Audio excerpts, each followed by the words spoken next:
¿Pueden ver la pantalla, cabres?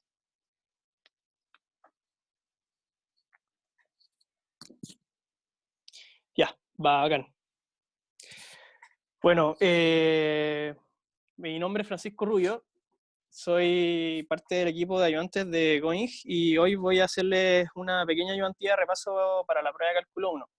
En el chat va a estar mi compañero Sebastián Ferrada contestándole todas las dudas, de modo que yo pueda ir avanzando lo más rápido posible en la ayudantía y que las dudas las vaya contestando él, así no nos quedemos pegados, ¿ya? Bueno, como ya vemos pantalla, les voy a contar un poquito lo que vamos a ver hoy día. El problema número 1 va a ser asociado a gráficos, el problema número 2 va a ser un problema de optimización. Después les traje un pequeño marco teórico de lo que son las sumas de Riemann, más que todo para que vean la ecuación y sepan asimilarlas con lo que son las sumatorias. Y después el problema 3 y 4 vendrían siendo de cómo pasar de sumas de Riemann a integrales y después integrar. Bueno, el problema número 1 es súper distinto a lo que ustedes acostumbran a ver, porque en general a ti te dan una función f, te hacen derivar una vez, dos veces, y según los criterios que tú vas ocupando, con eso vas a decidir si es que vas entonces a graficar o no. Pero a diferencia de los otros casos, ahora me dan un gráfico donde me están graficando la derivada. Es decir, este gráfico que yo veo acá es f' de x, y este eje de acá es x, ¿ya? Lo importante de este ejercicio, y por qué se los traje, es para que todos y todas se dieran cuenta de lo importante que es saber... Lo importante que es saber... Chuta. Que se conecta, ahora sí. Espérenme un poco. Ahí sí. Ya. Estoy con el celular hablando porque de repente se me cae el computador. Ya, pues. Entonces... lo que quiero que todos y todas vean en este gráfico es cómo a partir de la derivada ustedes pueden graficar una función. Entonces, solamente teniendo esta información de la derivada, nosotros vamos a graficar la función. Y además me dicen que f en 0 es 1. Entonces, me dicen sea f una función continua en los reales, como dominio, donde la función evaluada en x igual a 0 me da 1. A continuación me dan el gráfico de f' de x. Me piden intervalos de crecimiento y decrecimiento, valores extremos, puntos de inflexión, intervalos de concavidad, bla, bla, bla, lo mismo de siempre para después graficar. Vamos por partes, como dijo la vaca. Lo primero que vamos a hacer es encontrar los intervalos de crecimiento y de decrecimiento. Entonces, para eso, voy a agarrar este gráfico de acá, le voy a sacar una fotito y lo voy a pegar acá abajo.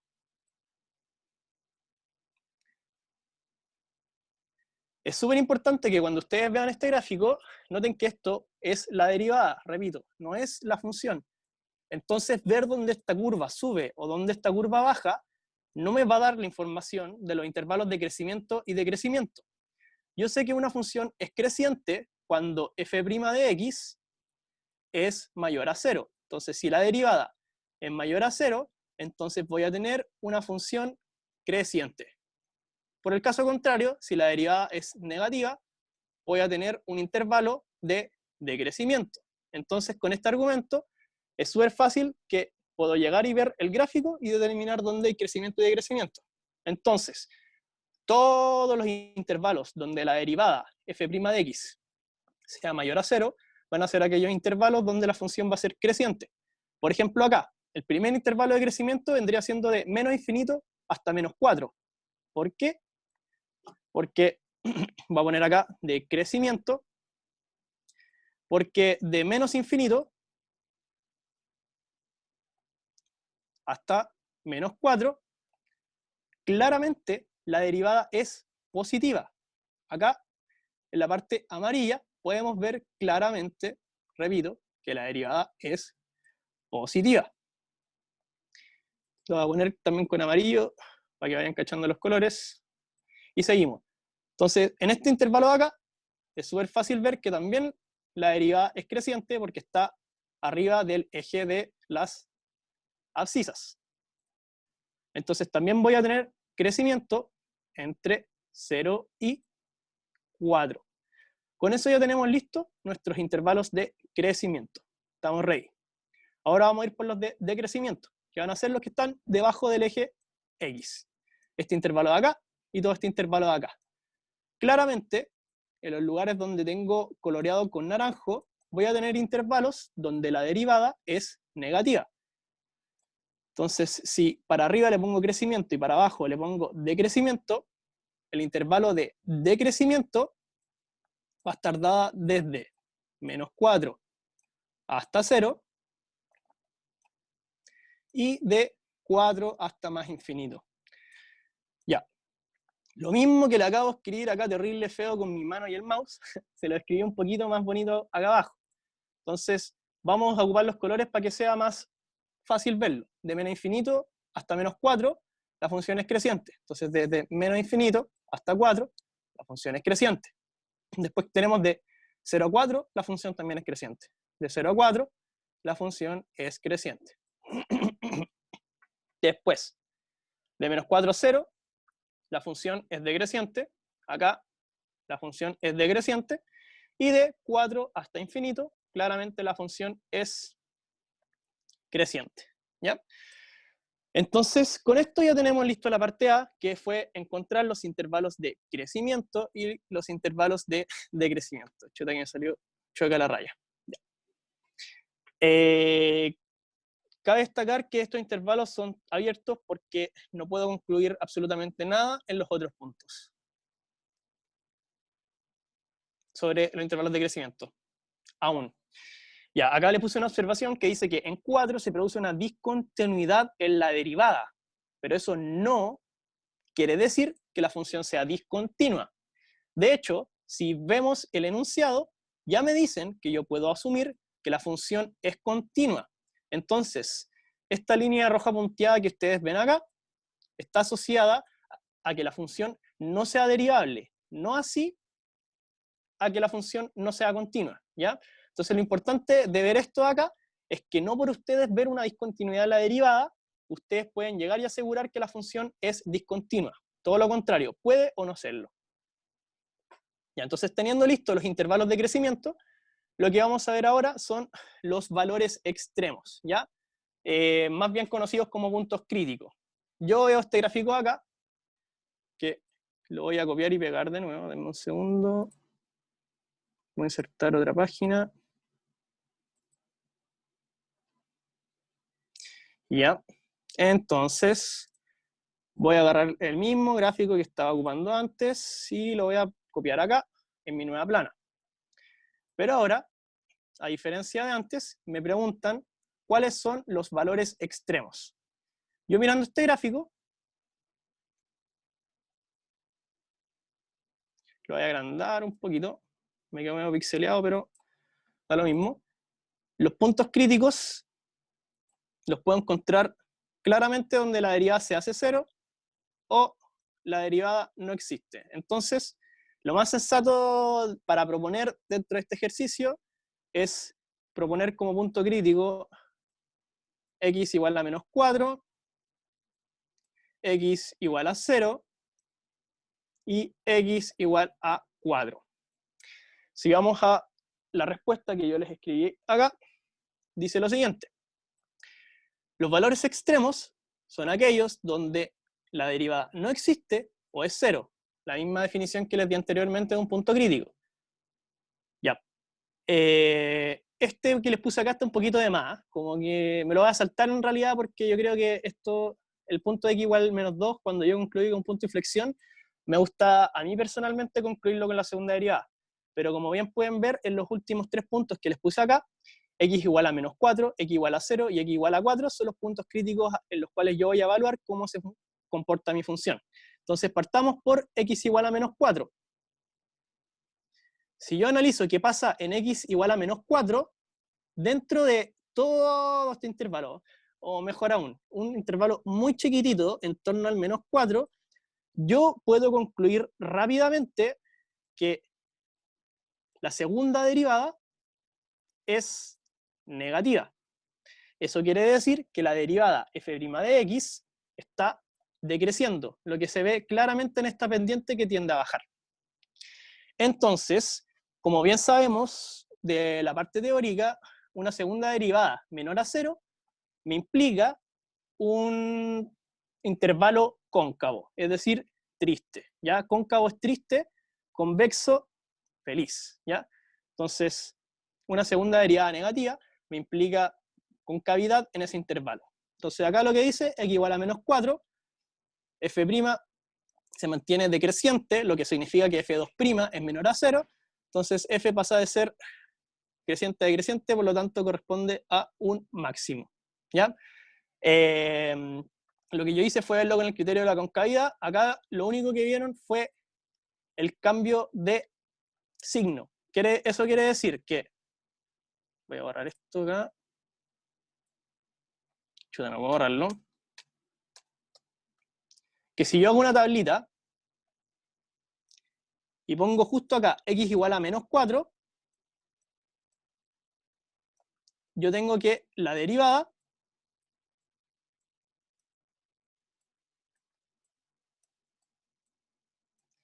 en este intervalo de acá es positiva y en este intervalo de acá es negativa. Entonces pasó de ser creciente a ser decreciente, ¿ya?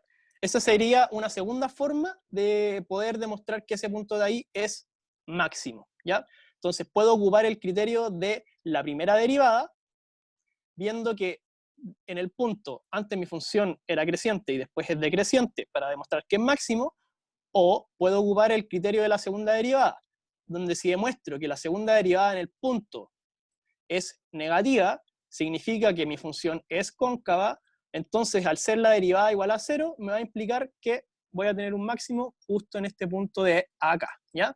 Cualquiera de esas dos les sirve, quédense con la que más les gusta a ustedes. Después en x igual a 0 voy a ocupar más o menos el mismo argumento. En esta parte de acá puedo ver rápidamente que en este intervalo la derivada es negativa, lo voy a hacer con los mismos colores. Entonces en el intervalo antes que 0 la derivada es negativa, y en el intervalo después que 0 la derivada es positiva. Eso significa que la función pasó de ser decreciente a ser creciente, lo cual me va a implicar un mínimo. Entonces si vemos acá, ocupando el mismo criterio que ocupé antes, dado que f pasa de ser decreciente a ser creciente, entonces el punto corresponde a un mínimo. Ya, en x igual a 4, que yo lo propuse, dado que la derivada no existía en ese punto, puedo ver claramente que la derivada se mantiene primero positiva, en este intervalo de acá, y después negativa. Sin embargo, podemos ver que siempre está creciendo. Antes tiene una tendencia a crecer, y después, perdón, tiene una tendencia a crecer también. Entonces, en ese punto de ahí, podemos decir que la segunda derivada, perdón, se comporta de forma positiva, asumiendo entonces que ahí voy a tener un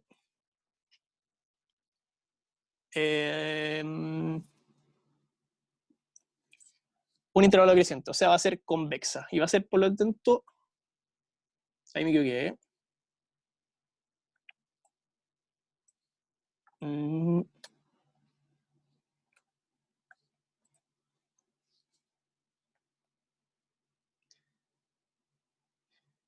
aquí esto está mal, pasa de creciente a creciente,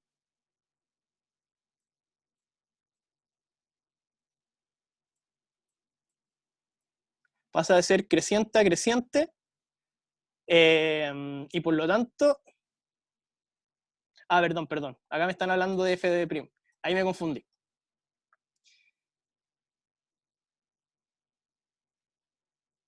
Ya, que f' se mantiene creciente, en eso no estamos de acuerdo, porque f' no se mantiene creciente, f' primero es así, siempre se mantiene creciente, eso es verdad, y f pasa de ser creciente a ser decreciente, lo cual es totalmente cierto, pasa de ser así a ser así, porque en este intervalo de acá, f, si yo hablo de f, está creciendo, y en este intervalo de acá, si yo hablo de f, está decreciendo. Sin embargo, la derivada siempre está creciendo.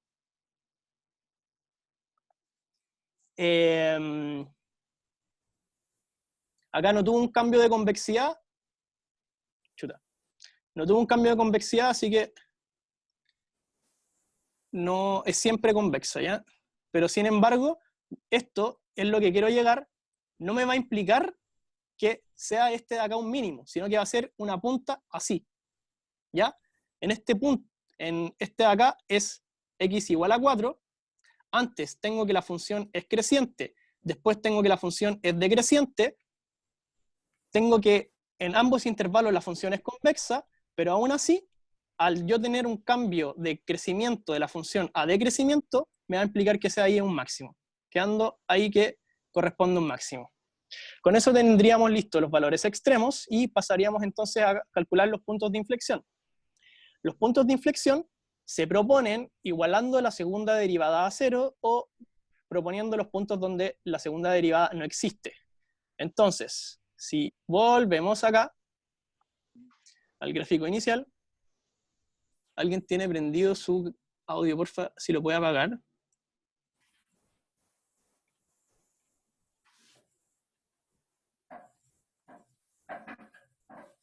Porfa, Chesca, si podía apagarle el audio a la persona que lo tiene prendido. O no sé. Bueno, se la va a apagar yo. Ya, pues. Después tenemos que analizar los puntos de inflexión. Y como bien dice el enunciado, son los puntos donde F2' se anula, no existe, o es suave. Entonces lo que yo propongo es el punto de acá, x igual a menos 2, y el punto x igual a 4. El punto x igual a 0 lo elegí de chiripa.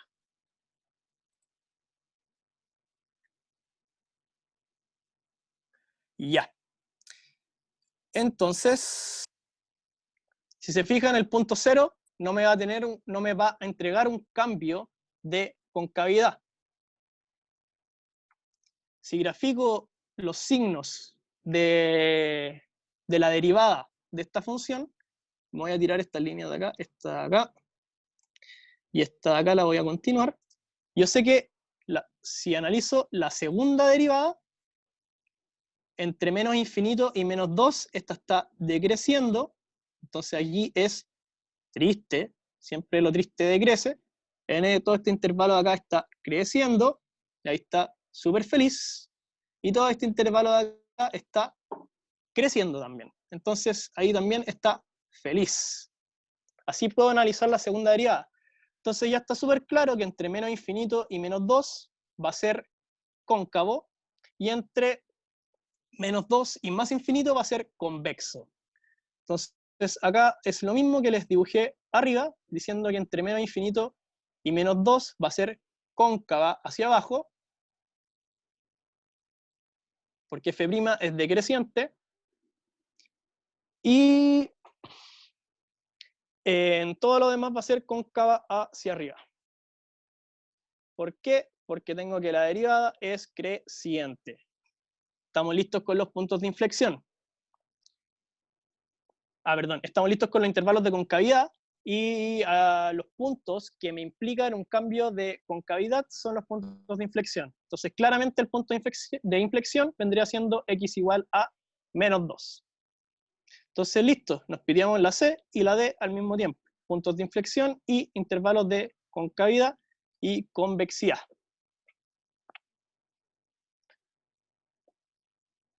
Punto de inflexión es x igual a menos 2, y es el único candidato donde efectivamente ocurre un cambio de concavidad. Luego, para graficar, tenemos varias cosas para tener en cuenta. Acá les puse más o menos un resumen de qué son las cosas que tienen que tener en cuenta para graficar. Lo primero es que la función es continua. A pesar del comportamiento en x igual a 4, no se puede levantar el lápiz al graficar. Ya esa es la definición de continua. Si yo dibujo de izquierda a derecha, no puedo levantar el lápiz, por ejemplo, así, para dibujar, porque en ese punto voy a tener una discontinuidad. Lo segundo, hay máximos y mínimos respectivos en x igual a menos 4, x igual a 0 y x igual a 4. Y lo último que sacamos es que hay un punto de inflexión en x igual a menos 2. Eso de ahí es lo que me da el enunciado. Ya, entonces lo último que voy a hacer va a ser sacar una fotito del gráfico de arriba. Y a partir de eso les voy a mostrar su relación con el gráfico final.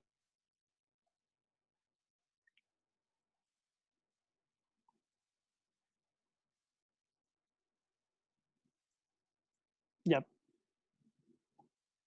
Y voy a sacar una foto también a esto, que es súper importante. Y lo voy a pegar. Chuta. Acá. Copy to clipboard.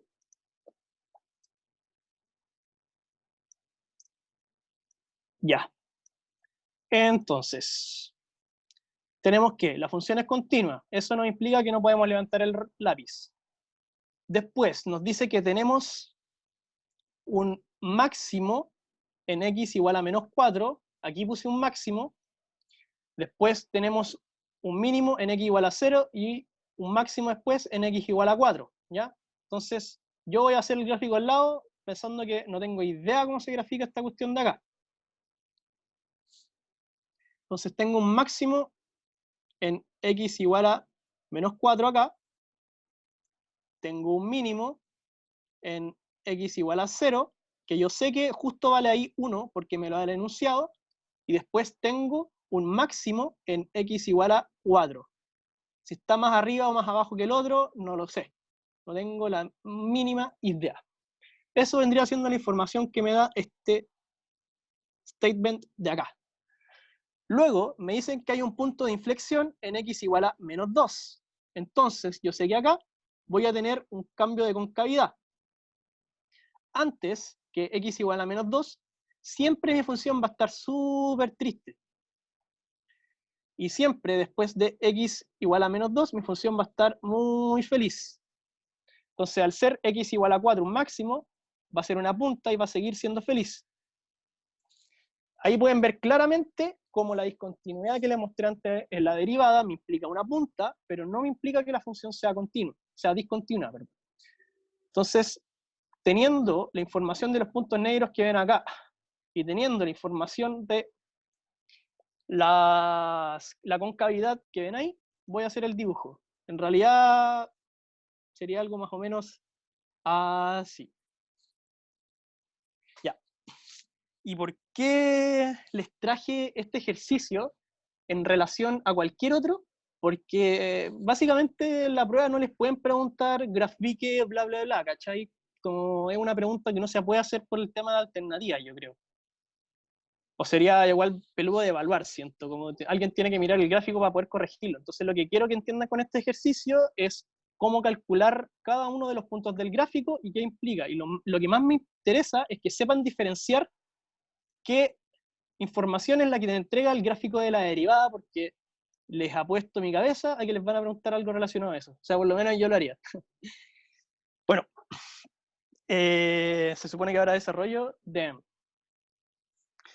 Retiro lo dicho. Estaba pensando en ecuaciones diferenciales.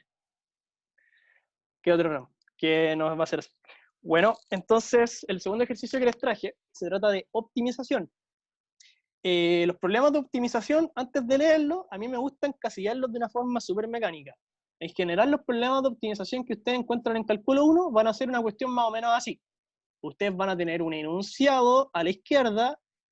Del enunciado ustedes van a sacar un par de ecuaciones, ¿ya? Este es el flujo con el cual tienen que resolver el problema de optimización. ¿Cuál es el problema del cómo ustedes pueden plantear esas ecuaciones según lo que les da el enunciado? En general, siempre va a ser algo como minimizar f de x1, x2. Entonces, ustedes con las herramientas que tienen no saben minimizar funciones de dos variables, pero siempre les van a dar un sujeto a una expresión. Onda f de x1, x2 igual a algo, no sé, pongámosle k. ¿Ya? Entonces, ustedes van a tener una función de dos variables sujeta a una restricción dada, y lo que quiero que hagan con eso es pasar al paso número 3. El paso número 3 vendría a ser agarrar esta expresión que escribí acá que se ve horrible, ingresarla en el f de x1, x2 y volver ahora un problema de una variable. Entonces me va a quedar minimizar f de x1, ¿ya? Y una vez que ustedes tienen lista su problema de optimización de una variable, le meten el cálculo clásico que aprendieron antes. Derivamos, igualamos a 0 y buscamos el punto, ¿ya? ¿Qué pasa si es que el punto es el intervalo sobre el cual estoy optimizando acotado, que en general pasa harto? Les puede dar algo más o menos, no sé, así. Pueden encontrar un máximo, pero siempre tienen que evaluar en los límites del intervalo, ¿ya? Porque de repente la solución está en los límites y la matemática no te lo va a entregar directamente con las derivadas, porque en ese punto podemos ver claramente que la derivada no es 0, pero sí está en un lugar mayor y superior que el global, el máximo local que vemos ahí. Ya, ahora que ya tienen como esta estructura a grandes rasgos de cómo resolver los problemas de optimización, vamos a resolver este. Ya, antes de eso, les voy a poner pasos. Acá tenemos el paso número 1, paso número 2, el paso número 3, el paso número 4 y el paso número 5, que el paso número 5, cabros y cabras, se le olvida a casi toda la gente en las pruebas por la experiencia que les digo corrigiendo. Es típico de derivar mecánicamente y igualar a 0, pero después no evaluar en los límites. Me dicen, se desea inscribir un cono circular recto en otro cono circular recto más grande, de manera que sus bases sean paralelas y que el vértice del cono inscrito se encuentre en el centro de la base del cono mayor. Entonces voy a inscribir un cono chiquitito, dado vuelta, adentro de un cono grande. Tengo mi cono grande y voy a ponerle un cono chico adentro. Si las dimensiones del cono mayor son 6 centímetros de radio y 12 centímetros de altura, determine la altura h y el radio r del cono inscrito de manera que su volumen sea máximo.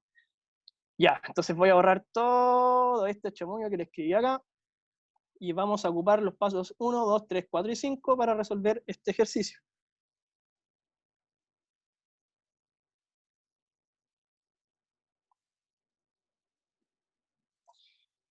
Ya, entonces tengo un cono circular, pongámosle algo más o menos así, y adentro de él voy a escribir otro cono circular así. Si es que yo le pego un corte, ya, ahí cometí una pequeña equivocación, ahí sí, porque justo la punta del cono que está inscrito llega al centro del otro. Ya. Entonces, si yo le pego un corte así, hasta la punta del cono de abajo, y me voy para allá, ese corte de ahí, me voy a quedar con un triángulo, que es este triángulo que voy a dibujar acá. ¿Ya? Ese triángulo va a tener como base el radio externo. Entonces acá voy a tener el radio del cono mayor, que son 6 centímetros de altura. Voy a tener la altura del cono mayor, que son 12. Pero acá voy a tener el cono más pequeño inscrito. Y este cono de acá, pongámosle que va a tener radio R y va a tener altura H. Ese es, a grandes rasgos, el sujeto A, ¿ya? Entonces, si me dicen que las dimensiones del cono mayor son 6 y tiene 2 centímetros de altura, y me piden determinar la altura H, que vendría siendo esa de ahí, y el radio R, pero que sean tal que el volumen sea máximo, lo primero que voy a hacer va a ser plantear la función objetivo. Voy a escribir con letras. La función objetivo va a estar dada por maximizar el volumen, pero va a ser función del radio y la altura. ¿Se acuerdan la fórmula del volumen de una esfera? Bueno, esa, perdón, de un cono es esa de ahí. Pi partido en 3 por r cuadrado por h. Entonces me va a dar que el volumen va a ser pi por r al cuadrado, que es la base del cono. Chuta, se me quedó pegado, denme un segundo.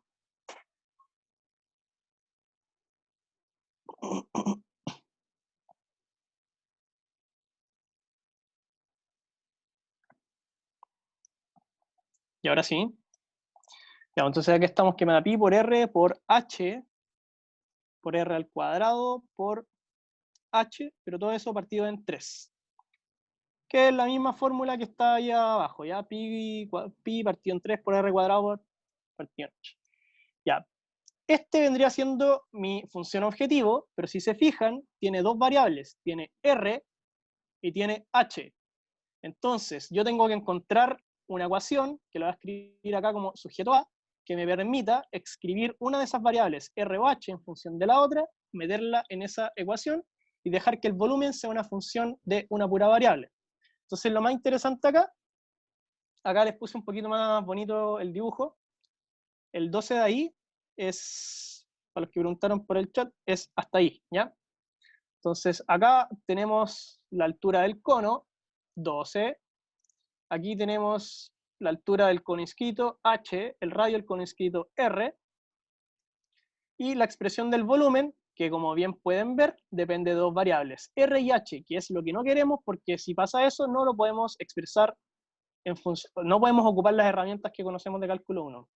Entonces, lo que vamos a hacer es ocupar al señor Tales. ¿Se acuerdan del señor Tales que vieron para la PSU?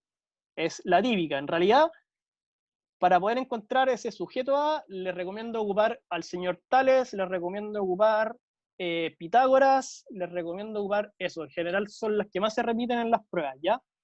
Entonces lo que dice el señor Tales es que este triángulo es semejante a el triángulo que está afuera, ese de ahí, ¿ya? Entonces, la altura del triángulo chico, 12 menos h, es a la altura del triángulo grande, 12, como la base del triángulo chico, r, es a la base del triángulo grande, 6, ¿ya? Esto de acá lo saqué gracias al señor Tales. Teniendo la ayuda del señor Tales, si se fijan, puedo expresar ahora una de las funciones, una de las variables r o h en función de la otra. Y ahora mi problema de optimización es básicamente lo mismo, maximizar una función que depende de dos variables r y h, pero ahora tengo una condición, 2r igual a 12 menos h. Entonces lo que voy a hacer es lo mismo que les dije al principio, agarrar esta expresión de acá y la voy a meter en ese r de acá, pongámosle, o en el h. Ahí ustedes pueden hacerlo donde quieran. Si ustedes reemplazan r en la ecuación, o reemplazan h y derivan, da lo mismo, pueden hacerlo con los dos. Ya, pues entonces agarro esta expresión y acá lo que hice fue reemplazar h. h claramente es 2r menos 12. Entonces, como h es 2r menos 12, me va a quedar pi tercios r cuadrado por 2r por 12 menos 2r. Antes dije 2r menos 12, era 12 menos 2r. ¿Ya? Entonces acá lo que hice fue meter h en función de r. Ya, pues, y estamos listos y listas. Mi función objetivo depende solamente de una variable, y al depender solamente de una variable, yo puedo ocupar las reglas clásicas del cálculo 1 para poder encontrar su máximo mínimo, que no es más que derivar con respecto, ¿qué deriva parcial? Que no es más que derivar con respecto a r esta expresión. Y al derivar con respecto a r esta expresión, la derivada de r cuadrado me queda 2r, la derivada de r cubo, acá el 12r me va a quedar 24r, perdón, 24r menos 2r cubo, que vendría siendo 6r cuadrado,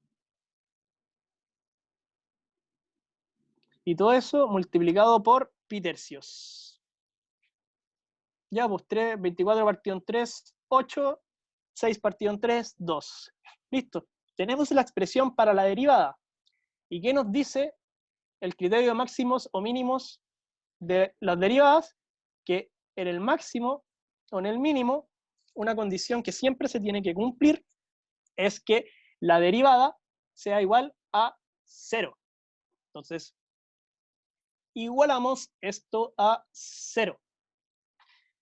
Frente a esto, la ecuación nos entrega dos resultados. Para que la derivada pueda ser igual a 0, de tal forma que yo pueda proponer mi punto como máximo o como mínimo, la única forma de que esta expresión se me vaya a 0 es obligando que el radio sea 4 para que la expresión de acá se me vaya a 0, o obligando que el radio sea 0 para que esta expresión de acá me dé 0. Entonces cualquiera de esos dos me va a entregar un máximo o un mínimo.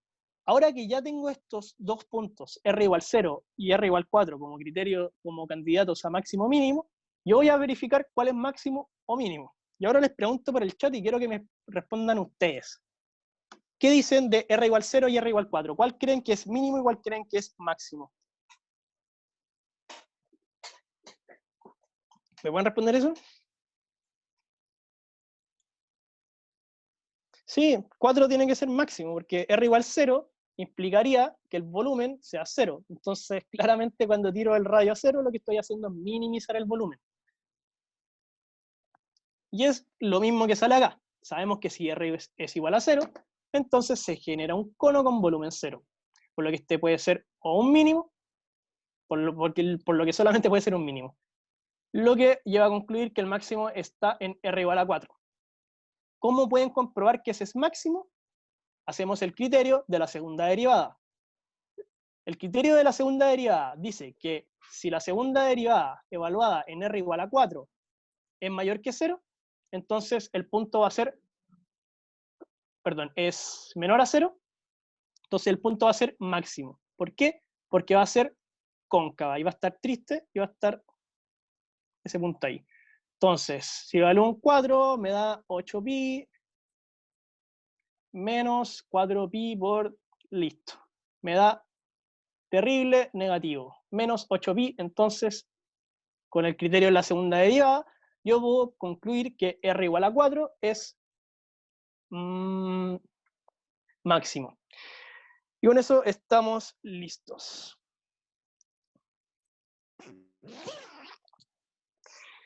Ya. Ahora vamos a pasar a los ejercicios de sumas de Riemann, que en verdad creo que es lo más interesante de esta ayudantía. Y acá les escribí la gran fórmula, que es la que quiero que anoten en sus mentes y que por favor no se les olvide. ¿Ya? Básicamente lo que dice esto es cómo se conectan los integrales con una sumatoria infinita. Y me dice lo siguiente. Acá les dejé un link de donde explican cómo se ocupa las sumas de Riemann gráficamente, hacen un par de ejercicios tipo prueba para que lo vean después. Y a grandes rasgos, lo que hace las sumas de Riemann es ir poniendo debajo de un gráfico distintos rectangulitos, y lo que hago es sumar el área de esos rectangulitos y decir que el área de esos rectangulitos sumada va a ser el área debajo de la curva. Entonces, claramente, dependiendo de lo finitos que sean mis rectangulitos, voy a tener una mejor aproximación. Se dice que el ancho de esos rectangulitos es delta de x sub k, ¿ya? Y esta expresión de acá es efectivamente el ancho de los rectangulitos, delta de x sub k.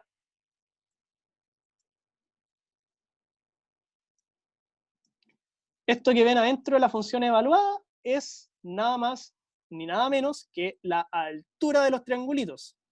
Entonces, si a esto le pongo c sub k, la altura de los triangulitos va a estar dada por esta expresión. Entonces, si es que nos olvidamos de todas las variables que ven ahí y solamente multiplicamos directamente, lo que estamos haciendo es sumar la base de cada uno de los triangulitos multiplicada por la altura. Es tan simple como eso. Base por altura y sumo hasta infinito. Esto acá me va a dar el ancho de los rectangulitos, entonces si se fijan lo que tratan de hacer es hacer que el ancho sea infinitesimalmente chico para que la aproximación sea lo mejor posible. Ya, acá les dejé como la parte formal de sumas de Riemann, así que me lo voy a saltar. Se los dejé como si tenían dudas de dónde sale toda esta cuestión.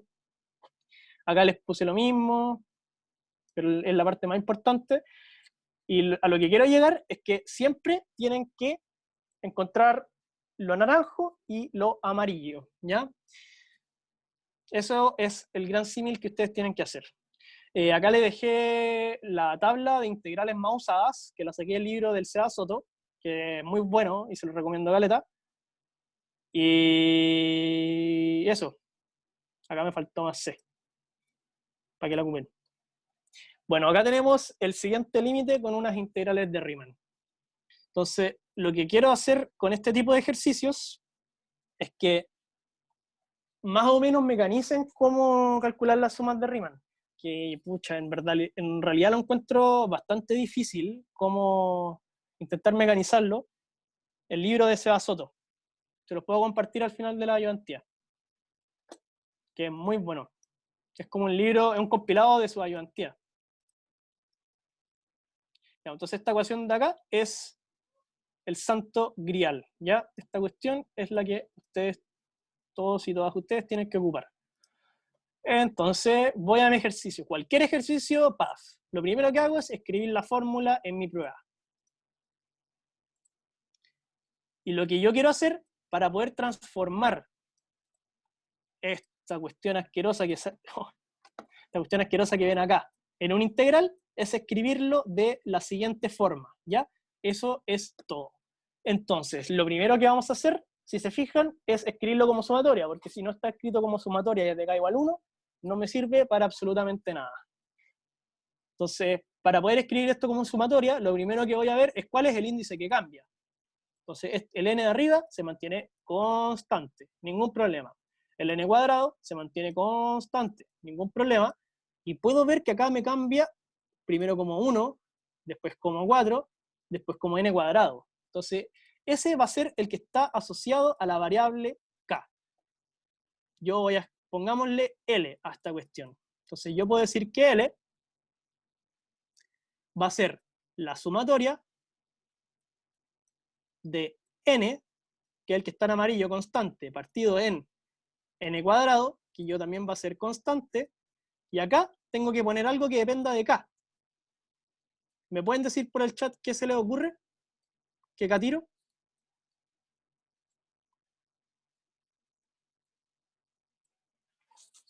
¿Alguna idea? ¿Qué k puedo poner? K cuadrado. Veamos si se cumple. Ya, entonces k elevado 1 elevado 2 me da 1. Perfecto. 2 elevado a 2 me da 4. Perfecto. N elevado a 2 me da n cuadrado. Perfecto. Listo. Tenemos escrito esto como una sumatoria. Ya, pues entonces, una vez que tenemos esto escrito como una sumatoria, tenemos que escribirlo como la fórmula que les puse ahí. ¿Cómo lo hacemos? Ya, acá yo lo encuentro un poquito más difícil, pero mi método así como súper mecánico es siempre fabricarme un n afuera. Si se fijan, acá yo no tengo un n, algo partido en n que puedo sacar de la sumatoria. Entonces lo primero que voy a hacer es agarrar esta sumatoria y factorizar por 1 partido en n porque sí. ¿Por qué? Porque yo quiero fabricar el delta de x sub k.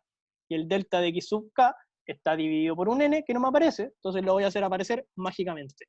Entonces, si yo factorizo toda esta sumatoria por n, me va a quedar como 1 partido en n, la sumatoria, y acá me va a quedar n cuadrado, que depende en realidad. ¿De dónde lo factorice?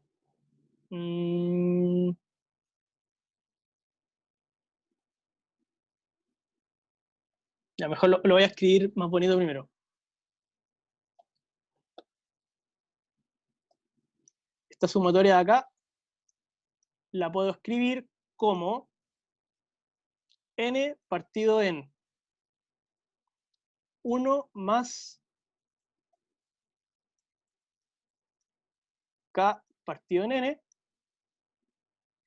elevado al cuadrado por 1 partido en n cuadrado. ¿Puedo hacer esa factorización? Si se fijan, el n cuadrado distribuye, me queda acá n cuadrado y me queda acá k cuadrado. Exactamente lo mismo que escribí. Ya, ahora que tengo eso, se me va este n con este n de acá, y ahora sí me va a quedar un n afuera. El n no depende de la sumatoria, porque estoy sumando sobre k, desde k igual a 1, y la sumatoria claramente me permite sacar el n. Ya, pues, igual solo se lo escribí acá abajo un poquito más bonito. Acá. Ya, pues entonces, lo primero que hice fue sacar el n.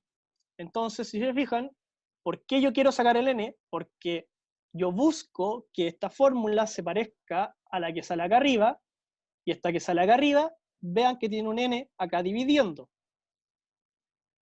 Entonces, factorizo por n cuadrado, me queda lo mismo que escribí arriba, y dado que tengo un n multiplicando arriba, se me simplifica un n con un n, quedándome esta expresión que ven acá a la derecha. Sí, había que factorizar por n cuadrado, que fue lo que hice al final.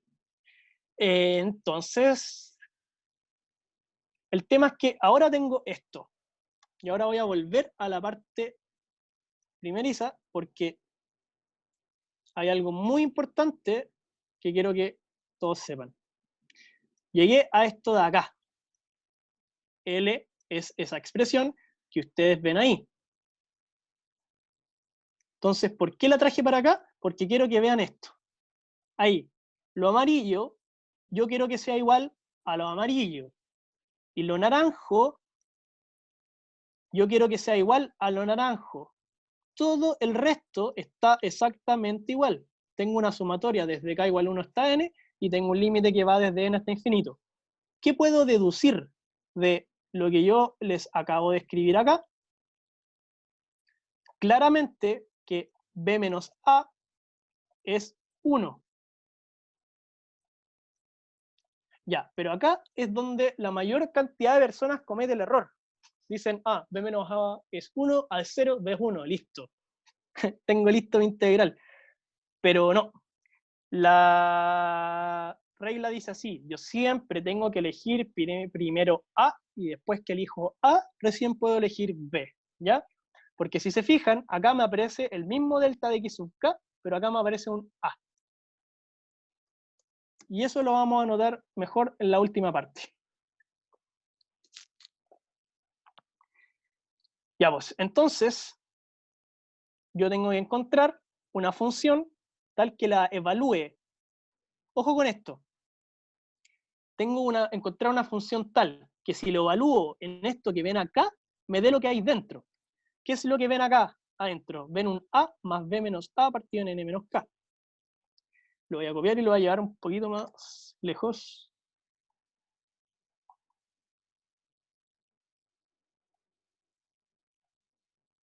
Chuta, se me quedó pegado. Denme un segundito.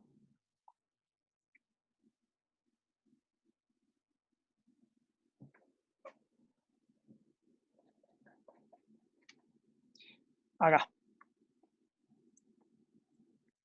Ya, entonces, si se fijan, yo tengo que evaluar mi función en este término de acá. Yo ya sé que este término de acá, sí o sí tiene que ser 1 partido en n. Perdón, k partido en n. Entonces, yo me pregunto, ¿qué función puedo evaluar en a más k partido en n, tal que me dé lo que ustedes ven acá arriba a la derecha? Entonces, ¿qué función puedo evaluar en a más k partido en n, de tal forma que la función me dé lo que ustedes ven acá arriba a la derecha? La respuesta es 1 partido en 1 más x cuadrado. Si yo tomo a igual a 0 y evalúo la función 1 partido en 1 más x cuadrado en k partido en n, me va a dar exactamente lo que ustedes ven acá. Porque básicamente ese valor 1 partido en 1 más x cuadrado en k partido en n. Entonces ya sé que la función asociada es 1 partido en 1 más x cuadrado. ¿Qué valor tiene a?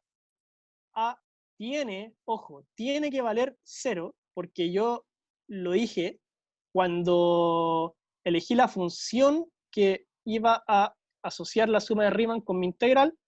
¿Y cuál es el valor de b? B vale 1. Eso lo saco una vez que ya tengo el valor de a. ¿De dónde? De la expresión que veo que puse acá arriba. B menos a igual a 1. Ya pues, entonces tenemos que a es 0, b es 1, acá b es 1, y la función es 1 partido en x cuadrado. Y estamos ready. Ahí creo que me equivoqué. Arco tangente en 0 da pi cuarto. No, Nakir. Arco tangente en... ¿Qué valor da eso? Chuta, se volvieron las entidades trigonométricas. Si en uno es pi cuarto.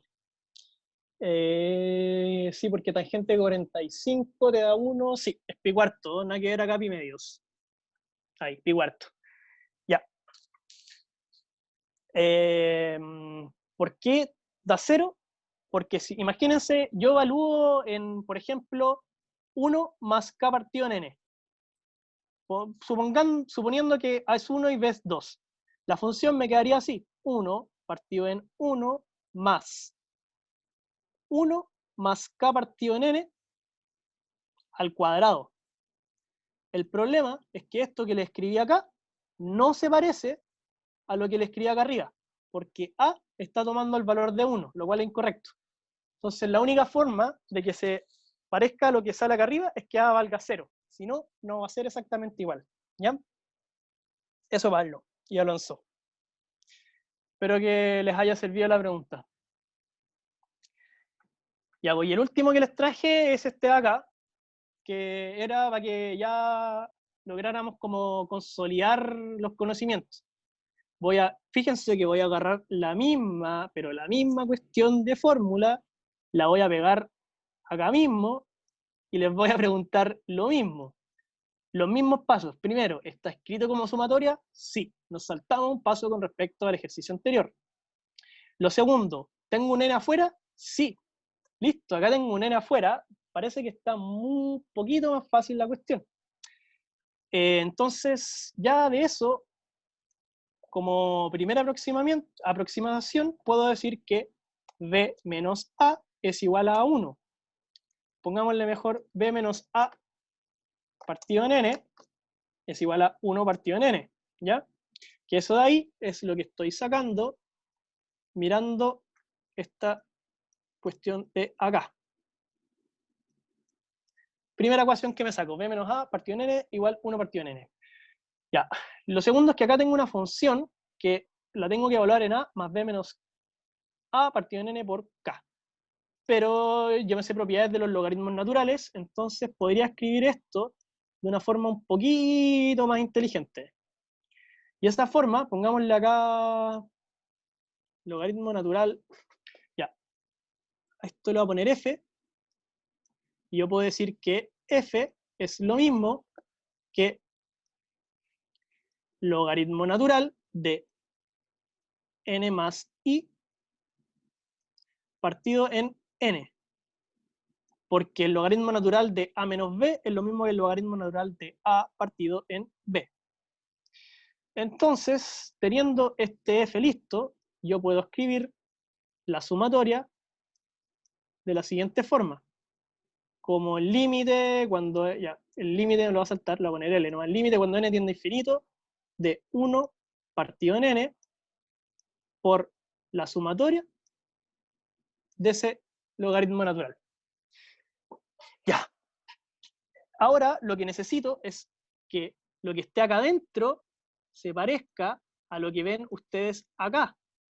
¿Y por qué quiero eso? Porque si yo digo la función logaritmo natural de x, listo, está botado realmente.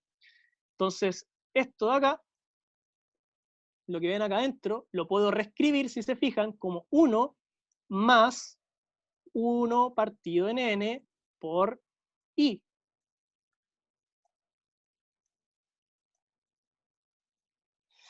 Ya pues, teniendo esto listo, logaritmo natural de 1 más 1 partido en n, si yo me tiro la función f de x igual logaritmo natural de x, claramente se ve súper como, no sé, yo creo que en este ejercicio se ve mucho más cuál es el valor que tiene que tomar A y cuál es el valor que tiene que tomar B.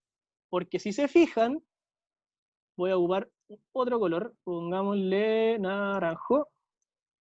Si se fijan, acá tengo que B menos A partido en N es 1 partido en N, acá tengo lo mismo, acá tengo lo mismo, pero dentro de esto también tengo lo mismo, pero multiplicado por K.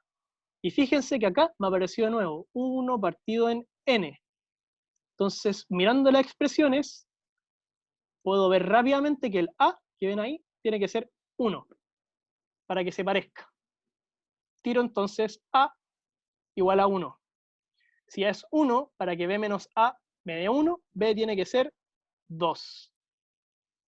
Y con eso estamos listos. El integral, que lo hago acá, es el integral de 1 hasta 2 del logaritmo natural de x por el diferencial de x. A grandes rasgos, acá aparece muy parecido a lo que le escribí antes. Acá aparece el 1 partido en n, acá también me aparece. Como yo digo que para que esta cuestión se parezca, si ocupo la función logaritmo natural, A tiene que ser 1, entonces B yo deduzco que tiene que ser 2. Y este ejercicio me gusta mucho porque caleta de gente cuando lo hice en una ayudantía me preguntó ya, ¿y por qué no elijo entonces logaritmo natural de x más 1? Si elijo el logaritmo natural de 1 más x como función, entonces ahí sí me va a dar que a es 0 y b es 1. Y ustedes pueden calcular el integral del logaritmo natural de 1 más x desde 0 hasta 1 y les va a dar lo mismo que este integral de acá. ¿Ya? Exactamente la misma cuestión. Entonces, aquí es lo que quiero llegar con esto, que no siempre para toda suma de Riemann va a tener asociada una única función con un integral. De repente puede ser distintas, ¿ya? Lo último que les traje era lo del teorema fundamental del cálculo. Era un ejercicio bastante simple, pero lo importante que quiero que vean es esto de acá, que es qué pasa con la derivada de un integral, ¿ya? Y la derivada de un integral, voy a explicar solamente la fórmula, solamente me va a dar un recorrido no nulo si es que los límites son funciones, porque yo al integrar una función, por ejemplo, el integral desde 0 hasta 1 de f de x, es sacar un área, y si yo derivo un área, o sea, un número real, entonces es lo mismo que derivar una constante que te da 0. Y acá se ve claramente reflejada en la ley fundamental, el teorema fundamental del cálculo, donde si derivo esta función, el integral de f de t, con límite superior a x y límite inferior a x y límite superior bx, voy a ver que me va a aparecer la función, primero, evaluada en el límite superior por la derivada del límite superior, menos la función evaluada en el límite inferior por la derivada del límite inferior. Pero ¿cuál es el problema de tener límites constantes? ¿Cuál es la derivada de una constante? 0. Acá, ¿cuál es la derivada de una constante? 0 también. Entonces, si yo llego a tener acá un C y acá llego a tener un B, se me van a ir a 0 sí o sí por el teorema fundamental del cálculo. Entonces veo este ejercicio y digo, está pasado el teorema fundamental del cálculo. Pero no era tan así. La cosa es que aplicamos el teorema fundamental del cálculo, derivamos y voy a llegar a esta expresión, pero no es todo porque necesito que A sea 3, ¿ya? Pero eso, estoy en la hora y me tengo que ir. Así que muchas gracias a todos y todas por venir. Espero que les haya servido la ayudantía.